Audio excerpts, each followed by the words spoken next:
This podcast is sponsored by the Fargo-Moorhead West Fargo Chamber of Commerce.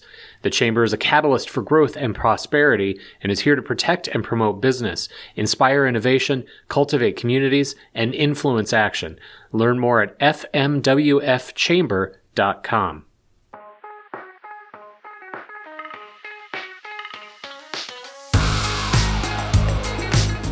Hello there, everyone, and thanks for listening once again to the Inforum Business Beat podcast. This is your host, Thomas Evanella.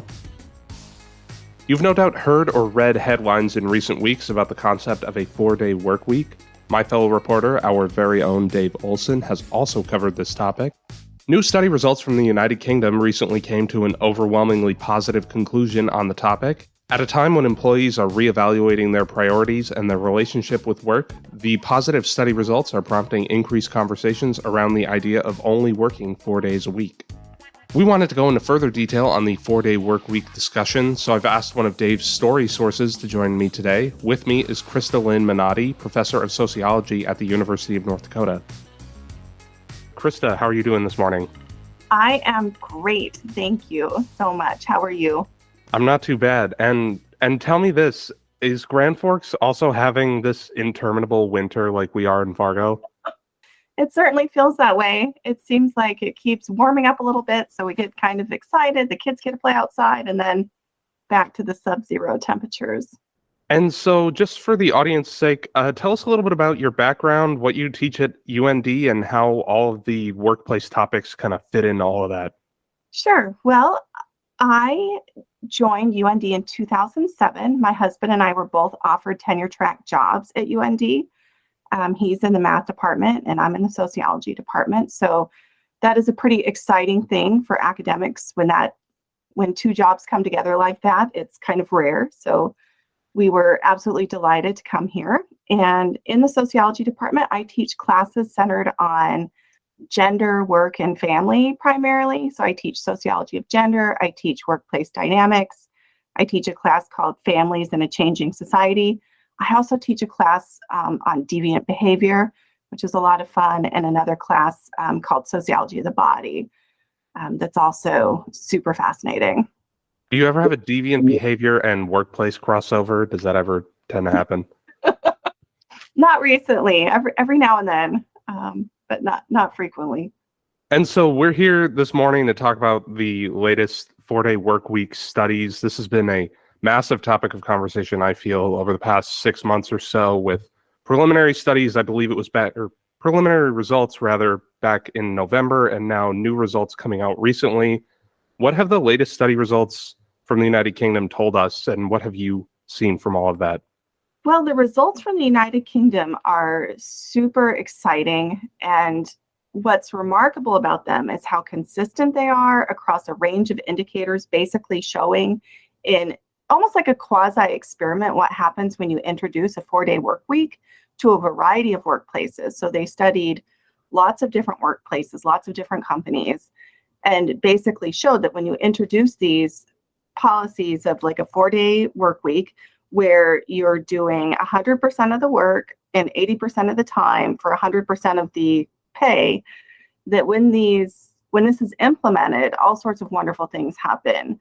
The workers are happier, their mental and physical health is better, they have more time for their personal lives, they can better manage work and family or work and other components of their lives.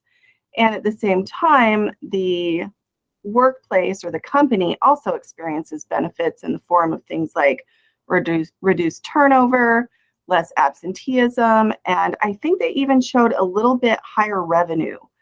It wasn't a huge increase in revenue, but there was on average a slight increase in revenue. So basically it was beneficial for everybody. It was a win-win situation. So this study kind of implemented the 4-day work week across a variety of different work environments. It's not just office jobs or service jobs or industrial jobs. It was all across the board, correct? That's right. So the study really challenges the idea that we cannot implement these sorts of policies in some types of workplaces. And there's other research that has similar results, basically showing that we might not think that we can do this in like the service sector environment, but we actually can. Sometimes we have to get kind of creative about how we do it, but there are ways that we can introduce these types of initiatives across the board.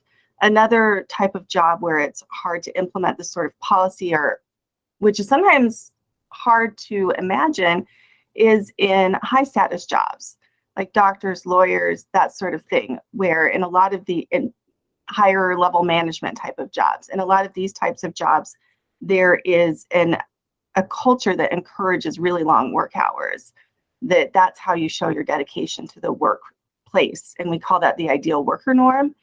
And so in those types of jobs, it can actually be pretty difficult to implement this sort of policy.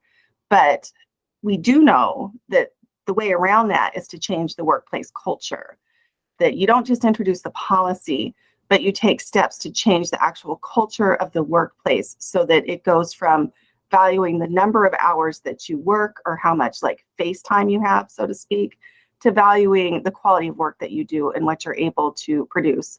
And we call that sort of a results only type of workplace, where that's what we're really looking at, is what people are able to produce. And so how do the recent UK study results compare with past studies on the 4-day work week topic? Well, these scholars have done this work in a variety of contexts. The UK results are just their latest results. And in the report, they actually talk about the UK results, and then they also give you a global picture of how this is unfolded across the world. And so they've actually done some pilot study work in the United States, in Ireland, and I think their initial work was in New Zealand, getting this big project started. Alongside studies of the 4-day work week are studies that look at other aspects of how people organize their time at work, because it's not just the number of hours that matter. Things like the timing of hours also matter, like having some schedule control over when you're actually doing your work, introducing some autonomy there. And those results are pretty similar as well, in showing that this is really beneficial to everybody when we introduce these sorts of efforts into the workplace. One of the major talking points that came out of the COVID-19 pandemic was the impact that the pandemic had on the workplace and the employer and employee dynamics. Do you think these study results are kind of coming around at maybe the right time, so to speak, for this to potentially be implemented on a broader scale? Absolutely. I think we've all done a lot of thinking about what matters most to us and how we'd like to spend our time, and trying to find ways to spend our time in the activities that we find the most meaningful, and trying to ensure that we have time to connect with others, to connect with our family members, to do work that we think is important in the community. So, and I think that workplaces that recognize that are going to be better able to recruit and retain employees. That's obviously a massive challenge around here for businesses, and around the country on the whole, is recruiting and retaining employees, like you said. It certainly feels that way. Like I've seen, some restaurants that, let's go pick up takeout from such and such place. And it's like, well, actually, they're not open right now because they don't have enough people to staff the restaurant. So I think employees are in a stronger position now to demand these sorts of things or to ask for them. And I think a lot of people are more open to these conversations than they may have been in the past. I think a lot of us are done with wanting to live a life that's so sped up that we can't really enjoy it. And what do you foresee as potential hurdles to implementing a 4-day work week, maybe here locally or around the United States? The workplace culture seems to really be the 9 to 5. I mean, there's a whole song about it. So what do you see as the hurdles to doing this? I think some of the hurdles are, there's hurdles in the workplace, there's hurdles in the larger, broader culture. Like we do in the United States seem to have this real value placed on being busy. And so one way that people can show that they're busy is by being busy at their places of work. And, there's nothing wrong with wanting to be busy, with wanting to fill your time with lots of activities that you think are meaningful and that are meaningful to you. But to be busy just for busyness sake, is something that at a larger cultural level, we might need to kind of push back against that a little bit. I mean, it's sort of fascinating. Like in the past, status was gained through having an abundance of leisure time. And in some ways, in some parts of the United States, there's actually like pushback against that. You show status by having a job where you're super duper busy and always on the go. So at a larger cultural level, we might need to challenge that a little bit. And I think we're already seeing that being challenged, especially with the pandemic, that people have given a lot of thought to how they want to spend their time. And of course, the pandemic made us more aware of our own mortality, and that gets us thinking about how to live our lives without regrets at the end. So there's that at the cultural level within the United States. At the workplace level, it's really important. I keep coming back to culture. Like you have to change culture and structure. Like you can't just change a policy without changing what the culture of the workplace looks like. And you have to have like mid-level managers that are very responsive and supportive of the policy. You can't have top-level management say, oh, we're going to do this, and then just expect it to, roll out without any hiccups, so to speak. So you really need to get the mid-level managers on board. You need to empower them to find all the different ways to support their employees in bringing about this kind of change. And so here's kind of the bottom line question then. What do you see as the future of the 4-day work week here in the US, here in North Dakota, here in our area? Oh, wow. I wish that I had a time machine so that I could answer that with certainty.